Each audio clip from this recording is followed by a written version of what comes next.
और आज गोवर्धन की पूजा। भगवान ने कहा कि तरह तरह के व्यंजन बनने दो। अन्नकूट का पर्व, 56 व्यंजन। अब तो भगवान ने सोचा कि आज तो बड़ा आनंद। क्यों? भगवान ही गोवर्धन में बैठ गए और बाहर पुजारी बने खड़े और भीतर से भोक्ता बनकर बैठ गए। इसका अर्थ क्या है? कितना बढ़िया! गोवर्धन के भीतर समाकर भगवान ही ग्रहण कर रहे हैं और बाहर से भगवान ही अर्पण कर रहे हैं। कैसे? कि जैसे जो बाहर से भोजन करने वाला है और वही भीतर से भोजन का स्वाद लेने वाला है। इसका अर्थ है कि बाहर भी भगवान और भीतर भी भगवान। जो गोवर्धन की पूजा हुई, चारों तरफ जय जयकार हुई, जय जयकार, धन्य हो, तीर्थ हो गया गोवर्धन, सब जाने लगे। इंद्र को बड़ा बुरा लगा, हमारी पूजा नहीं बंद हुई और इनकी शुरू हुई। देखो, इंद्र की पूजा नहीं हुई, उसको इतना बुरा नहीं लगा जितना बुरा इस बात पर लगा कि दूसरे की क्यों शुरू हुई, किसने किया है, किसने किया। अब रजोगुणी स्वर्ग का राजा, बड़ा क्रोध, कामेश क्रोध है इस रजोगुण समुद्भवा। बोले ब्रज को बहा, बादलों को आज्ञा दी, बरसो बरसो। ऐसी मूसलाधार वर्षा हुई, कैसे लगता था कि ये वर्षा बहाकर ले जाएगी ब्रज को। सब बोले कन्हैया देखो इंद्र नाराज हो गया, उसने उत्पात शुरू कर दिया, तुमने कराया।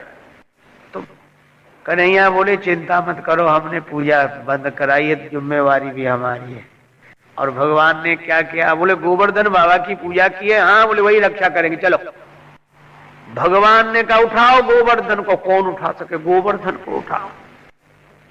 भगवान ने हाथ लगाया, छोटी सी उम्र और श्री कृष्ण का इतना मनोहारी रूप, अपनी इस उंगली पर इतने बड़े गोवर्धन पर्वत को धारण कर लिया। बोलो गिरिराज धरण भगवान की। भगवान ने अपनी इस छोटी सी उंगली पर गोवर्धन धारण किया, भगवान गिरधारी हो गए, गिरि का धारण किए हुए खड़े हैं। और कुछ गोपियां कह रही हैं गिरधारी मेरे बारे, गिरधारी मेरे बारे, गिर न पड़े। हमारे गिरधारी भगवान श्री कृष्ण गिरि को धारण किए हुए हैं। अब क्या हुआ? श्री कृष्ण ने अपनी उंगली पर गिरिराज गोवर्धन को उठाया तो सभी ग्वाले अपनी अपनी लकुटी लगाकर खड़े हो गए और बड़े अकड़े हुए, जैसे सारा वजन उनकी लाठियों पर ही हो। मैया कहती ग्वालों से भैया ध्यान रखना। ग्वाले बोले मैया तू चिंता मत कर, इसने तो जरा सी उंगली लगा रखी है, सारा वजन तो हमारी लाठियों पे ही है। मैया बोली सो तो मैं भी समझ रही हूं। कन्हैया बोले मैया सारा वजन इन्हीं पे है, मैं तो उंगली लगाई। अब आप विचार करो कब तक लगा सकते हैं लाठी। ग्वाले थक गए तो बोले कन्हैया थोड़ा आराम कर ले। हाँ भैया। बड़े विचित्र ग्वाले अपनी लाठी लगाए खड़े थे। कन्हैया से कहा आराम करें, बस लाठी नीचे, और सो गए। खूब सो लिया। जब नींद खुली तो फिर लाठी लगा के खड़े हो। बारी बारी से सब खा लें पी लें सो लें, फिर लाठी लगा के खड़े हो जाए। भगवान बोले भैया तुम सबने आराम कर लिया, थोड़ा सा आराम हम भी कर लें। अरे सारा वजन हमारी लाठियों पर, तुम तो सो। वाले बोले हाँ निश्चिंत हो गए, निश्चिंत होके करो आप, निश्चिंत हो गए। कन्हैया ने जो उंगली हटाई अब पहाड़ गिरा, गोवर्धन ऐसे लगा। ग्वाले बोले कन्हैया तुम उंगली मत हटाना, नहीं सबका आराम हो जाएगा, तुम तो लगाए रहो। भगवान 7 दिन तक गोवर्धन गिरी को इस उंगली पर धारण किए रहे। यह भगवान की लीला है। देखो और तो और मैया यशोदा डर गई। क्यों? राधिका जी दिख गई। राधिका जी को देखकर मैया यशोदा बोली राधा रानी तुम छिप कर बैठो कहीं, इधर मत आओ। क्यों? बोले कन्हैया तुम्हारे बस में है, पता नहीं तुम्हें देखते क्या जादू हो जाता है उन पर। क्या करते हैं? सूरदास जी लिख रहे हैं चितैवो क्षण दैरी राधा, हिलमिल खेल श्याम सुंदर संकल्प काज में बाधा। की बैठी रहू भवन आपने यहाँ काहे को आवे, मृग लोचन हरि को मन मोहत। हमने देखा था क्या? बोले एक दिन गाय दुह रहे थे कन्हैया, इतने में राधिका जी आ गई। जब तो ये देख दुहावे, और श्री कृष्ण ने जो राधिका जी को देखा तो भगवान को अपने भगवान होने का होश नहीं रहा। क्या हो गया? बोले कबहू करते गिरत दोहिनी, कबहू छूटत नोई, और कबहू वृषभ दोहत है मोहन का जाने का होई।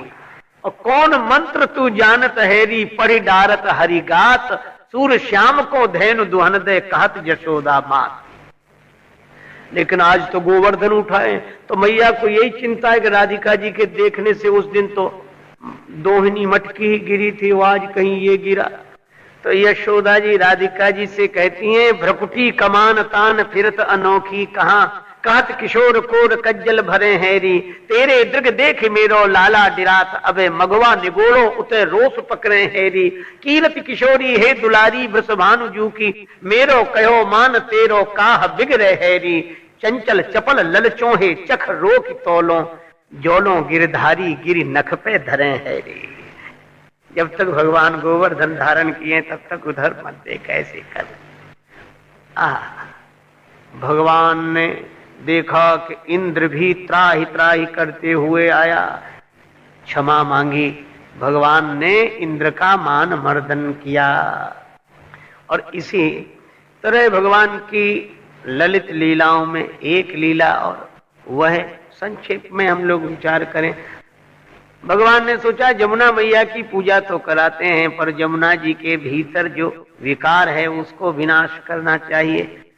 तो जमुना जी धर्म की धारा है, कर्म की धारा है, और इसमें सांप रहता है कालीय नाग। कालीय नाग अभिमान का रूप है। जहां कर्म की धारा बहती है वहां कर्तापन का अभिमान होता है, और वही जल को विषैला कर देता है। देखो, अच्छा काम भी करो और उसका अभिमान हो तो वह अच्छा काम भी विषैला हो जाता है। यही कालीय नाग की कथा है। भगवान गए ग्वालों के साथ खेलने के लिए। ग्वालों ने कहा कि दाव चुकाना पड़ेगा, हार गए हो। कन्हैया बोले नहीं चुकाएंगे। बोले तो नहीं खिलाएंगे। और गेंद का खेल था। भगवान ने जानबूझ के गेंद यमुना जी में फेंक दी। ग्वाले बोले गेंद लाओ। वह भी लाते, कूद गए, और कूद कर जो आप दृश्य देख रहे हैं, कालीय नाग के फणों पर भगवान ने चढ़कर नृत्य किया है। और इसका अर्थ यह है कि ये कालीय नाग के सिर पर क्यों चढ़ गए? 1000 सिर हैं इसके सिर पर क्यों चढ़ गए?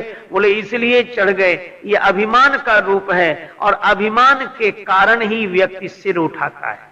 और ये अभिमान का विनाश कब होता है? जब अभिमान अपने सिर पर भगवान के चरण स्वीकार कर ले, तब उसके अभिमान की निवृत्ति होती है। और यह भगवान का नृत्य है। और उसके भीतर से रक्त निकलने लगा। ये राग का रक्त, अहमता का रक्त बाहर निकला। पर नाग पत्नियों ने भगवान की स्तुति की है। कालीय नाग ने एक बड़ी अच्छी बात कही कि कहा कि प्रभु एक बात बताओ। क्या? बोले ये सब दुनिया बनाई किसने? भगवान बोले हम नहीं। तो बोले अच्छा बुरा? बोले सब हमने ही बनाया। तो बोले हमको सांप किसने बनाया? बोले हम नहीं। बोले जहर किसने भरा? बोले हम नहीं। बोले ये स्वभाव किसने दिया? बोले हम नहीं। काली नाग बोले फिर हमसे क्या शिकायत? सारी लीला तुम्हारी, अब बताओ हम भी तो कहाँ रहे। भगवान ने कहा कि वृंदावन छोड़ दो, तुम एक काम करो, गरुड़ लोक में जाओ। गरुड़ जी जहाँ रहते वहां। अरे बोले गरुड़ तो हमें खा ही जाएंगे, उन्हीं से तो मुझे डर था। भगवान ने कहा कि अब हमारे चरण चिन्ह तुम्हारे सिर पर हैं, जो इन चरणों के आश्रित रहता है काल भी उसका कुछ नहीं बिगाड़ सकता। यह कालीय नाग के मदमर्दन की कथा है।